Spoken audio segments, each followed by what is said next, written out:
Valentincic ist nicht nur ein Experte auf dem Feld des Minderheitenrechts, er hat auch an Bänden unserer Tagungsreihe mitwirken können. Das heißt, auch seine Beiträge können Sie in den bisher erschienenen Tagungsbänden nachlesen. Und aufgrund seiner Expertise traue ich mich zu mutmaßen, ist er jetzt Staatssekretär und als Staatssekretär mit diesen Fragen beschäftigt, mit denen wir uns auch heute auseinandersetzen wollen. Aber nicht nur das, Dr. Valentincic ist auch Assistenzprofessor für Politikwissenschaften und für öffentliches Recht und Menschenrechte.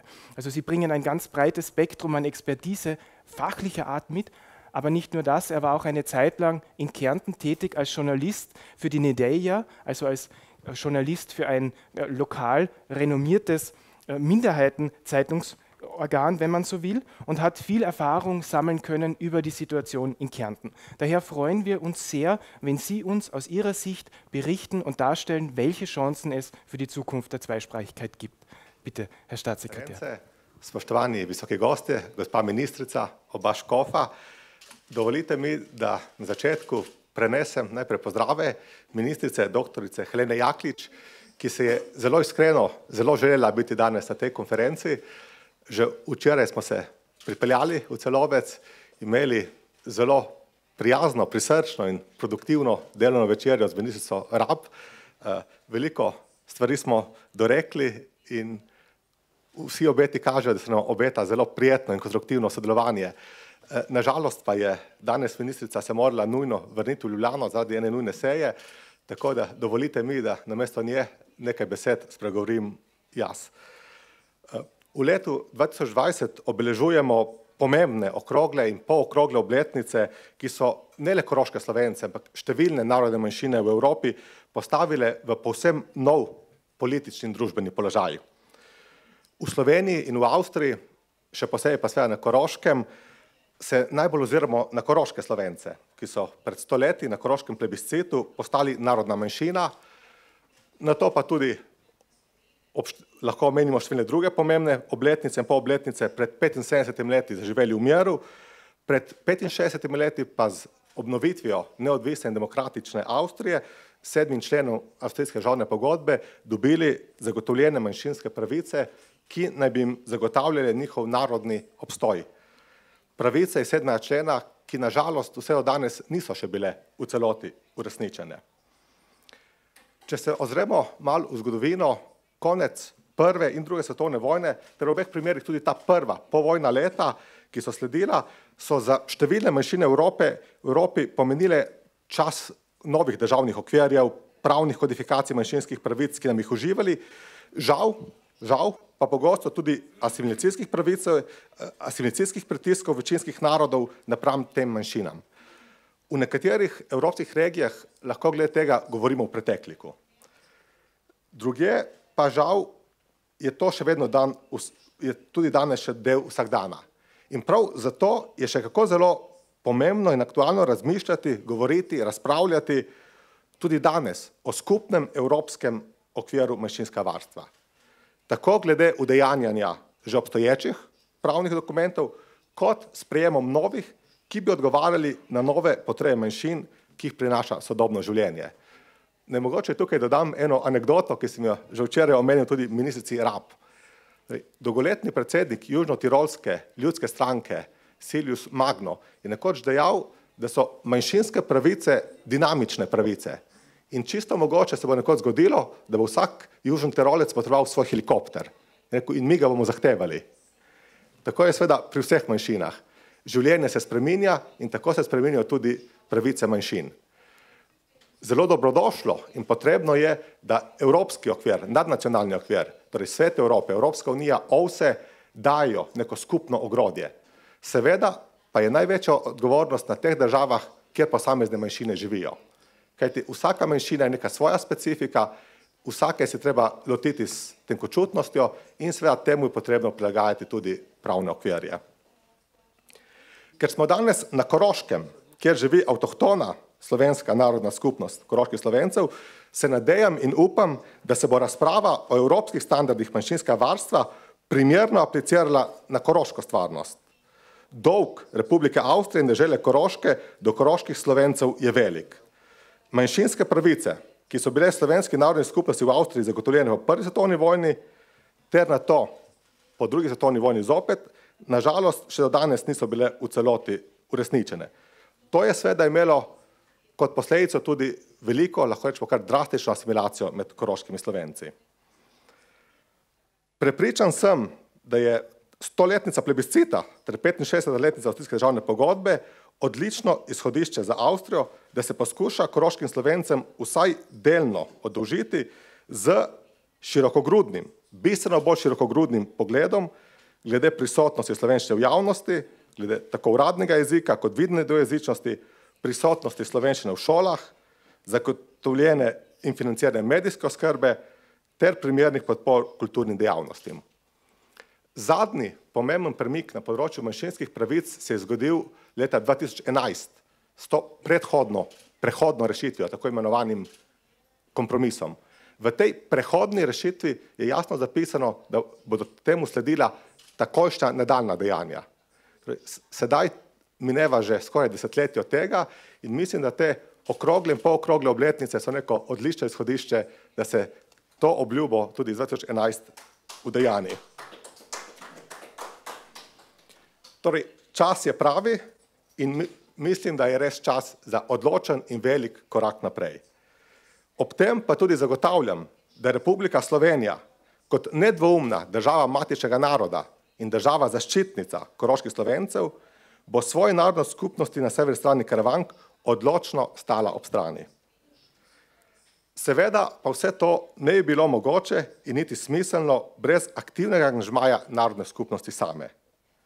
Proaktivno zavzemanje za svoje pravice, hkrati pa dosledna skrb za ohranjanje slovenščine v družinah ter v slovenskih društvih, organizacijah je temelj vsega. Avstrija in Slovenija kot sosednji državi, ki sta združeni v Evropski uniji, ki delita enake vrednote, pa imata dolžnost, da v rednem dialogu rešujeta tudi odprta manjšinska vprašanja. In dovolite, da zopet rečem, mislim, da smo včeraj zelo dobro začeli in se nadejamo zelo dobrega dialoga. Ob koncu bi se rad še posebej zahvalil Mohorjevi družbi in ji čestitev za organizacijo te pomembne konference. Na takšne podobne konference sem že kar nekaj let prihajal v osebnem svojstvu in vedno spet vam uspe pridobiti pomembne, strokovne in vplivne sogovornike, ki vedno znova problematiko osvetlijo z različnih zornih kotov.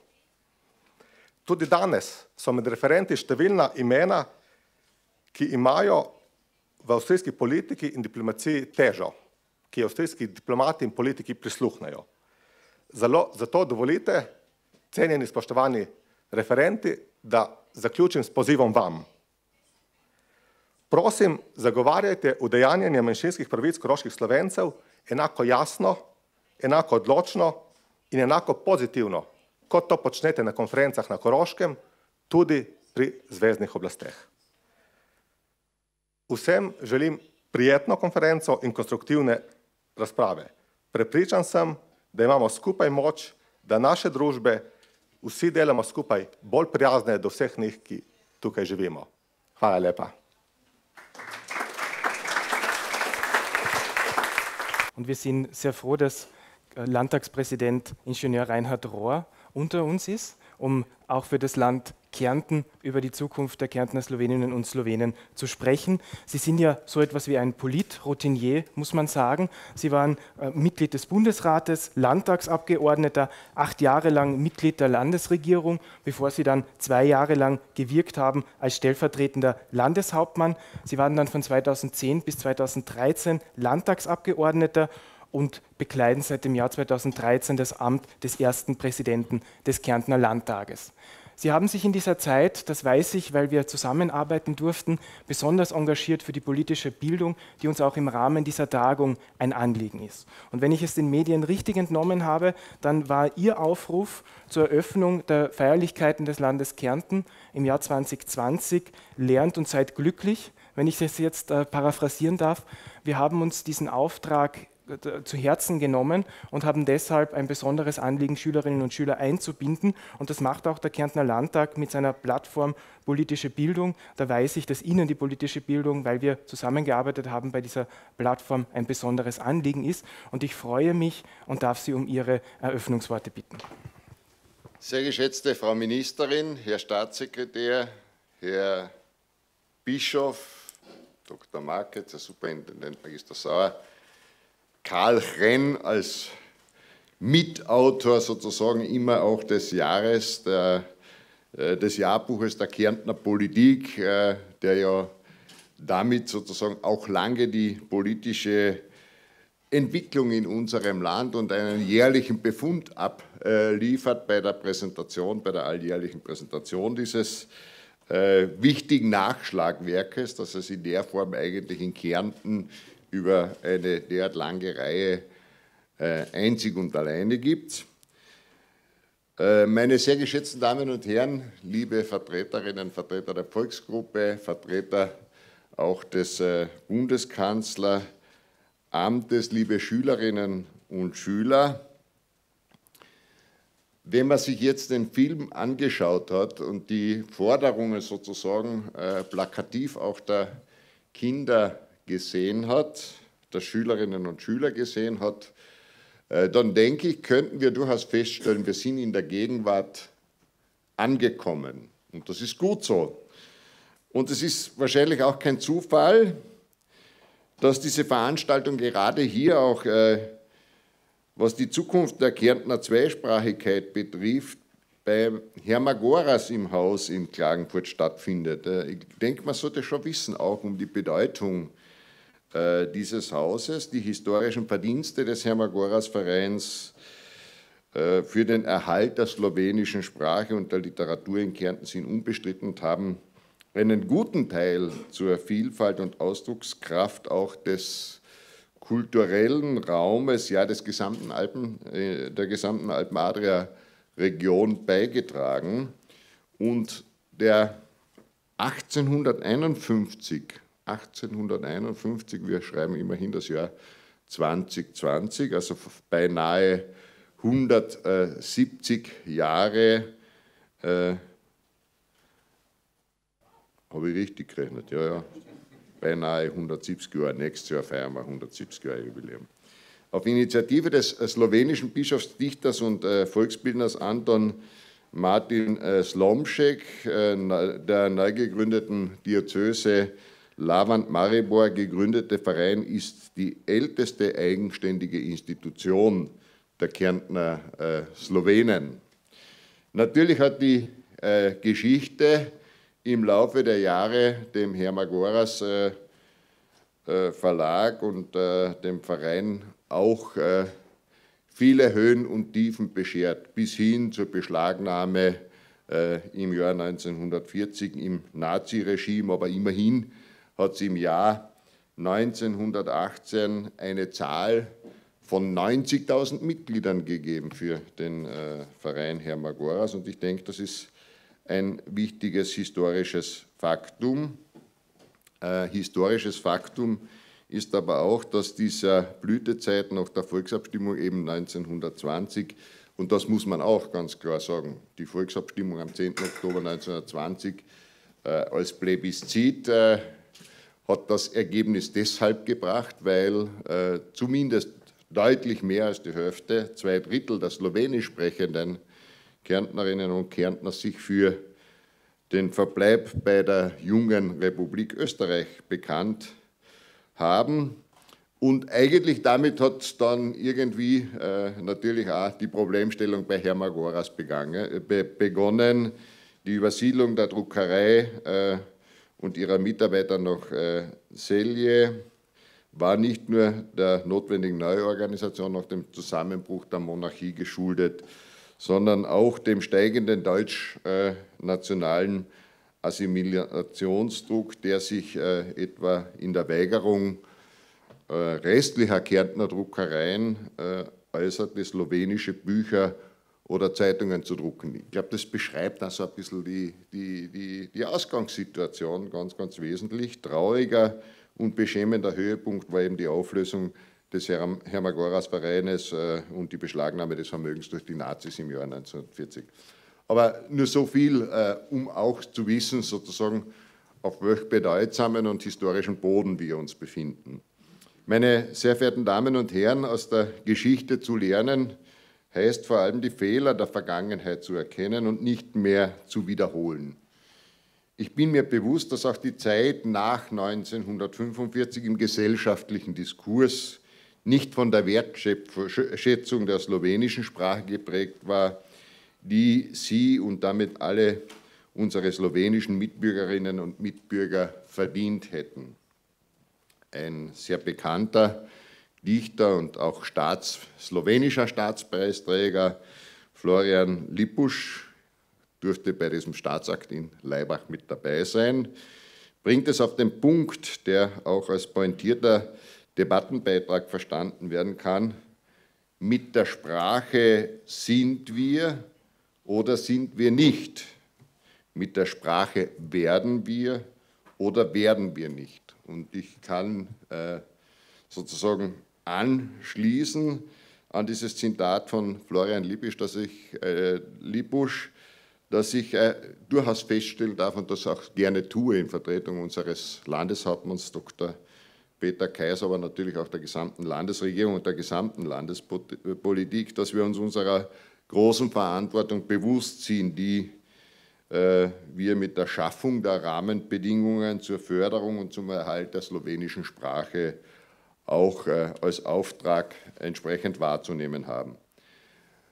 Wenn wir uns ein bisschen, es gibt ja auch einen jährlichen Bericht über die Lage der Volksgruppe, der von 2020 ist gerade aktuell erschienen, uns den anschauen, dann dürfen uns die Zahlen durchaus optimistisch und zuversichtlich stimmen, denn im Volksgruppenbericht finden wir für die Zukunft deutlich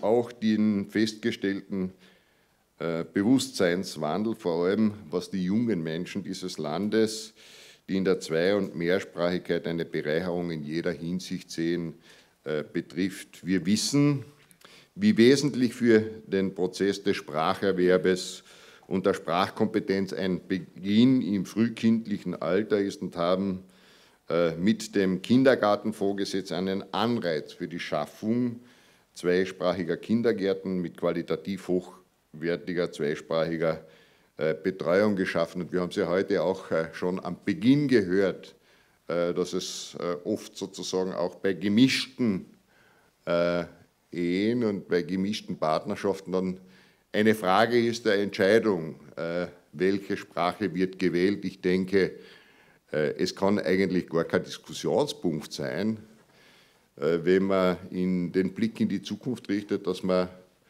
wenn Elternteile verschiedener Muttersprachen sozusagen Kinder haben, dass sie auch die Möglichkeit haben, beide Muttersprachen entsprechend zu lernen.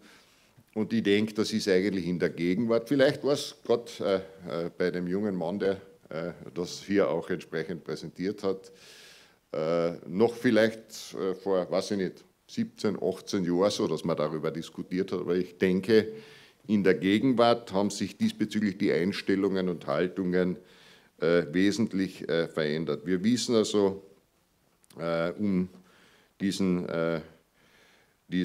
Prozess des Spracherwerbes mit qualitativ hochsprachigen pädagogischen Voraussetzungen Bescheid und sind uns dessen bewusst. 2018 wurde auch eine Arbeitsgruppe ins Leben gerufen, um die Sprachkompetenz im elementarpädagogischen Bereich entsprechend zu prüfen, zu fördern und weiterzuentwickeln. Und in diesem Projekt wird auch die Schaffung neuer Plätze für Kinder unter 3 Jahren im Kindergarten mit einem Sprachangebot in deutscher und slowenischer Sprache beraten. Insgesamt zu den Fakten werden in 25 Kinderbetreuungseinrichtungen mit 54 Gruppen 1185 Kinder in slowenischer Sprache betreut. Und ich selbst, ich bin aus dem Kärntner Oberland, aus dem Stockenboja-Graben gebürtig. Ich habe sozusagen aus meiner meiner Familie heraus auch eine Nichte, die ins Rosental geheiratet hat, in eine slowenischsprachige Familie. Und für mich ist das eigentlich das Schönste, wenn dann deren Kinder aus dem Kindergarten mir zum Geburtstag via WhatsApp ein Video schicken und dort in slowenischer und deutscher Sprache ein Geburtstagsständchen schicken. Da geht dann das Herz auf, weil ich denke, eigentlich genau das sollte man alle Tage auch leben, wenn man auch selbst nicht in der Lage ist, diese Sprachkompetenz von Grund auf mitzunehmen. Im weiterführenden Schulbereich hatten wir im vergangenen Jahr im Geltungsbereich des Minderheitenschulgesetzes insgesamt 4.475 Schülerinnen und Schüler. Und man höre, von denen 2023, also 45,2%, zweisprachig unterrichtet wurden. Und wenn man dann die letzten 3 Jahrzehnte diese Entwicklung sich betrachtet, dann denke ich, kann man also für die Sekundarstufen 1 und 2 die Anmeldezahlen zum zweisprachigen Unterricht vergleichen. So waren es im Unterrichtsjahr 1988, 89 19,3% und im Unterrichtsjahr 2019, 2020 45,2%. Also ich denke, da haben wir schon natürlich auch etwas bewegen können. Diese Zahlen belegen, dass wir auf einem guten Weg sind, den Erhalt der slowenischen Sprachkompetenz auch für die Zukunft sicherzustellen. Dazu gehört natürlich auch die entsprechende Ausbildung im pädagogischen Bereich und die Grundlagen bei der Sprachausbildung für die Pädagoginnen und Pädagogen. Darin wird der Fokus auf die Probleme beim Übergang vom Kindergarten in die Volksschule und danach natürlich auch in die Sekundarstufe sowie ein möglichst kontinuierlicher Sprachwettbewerb gerichtet.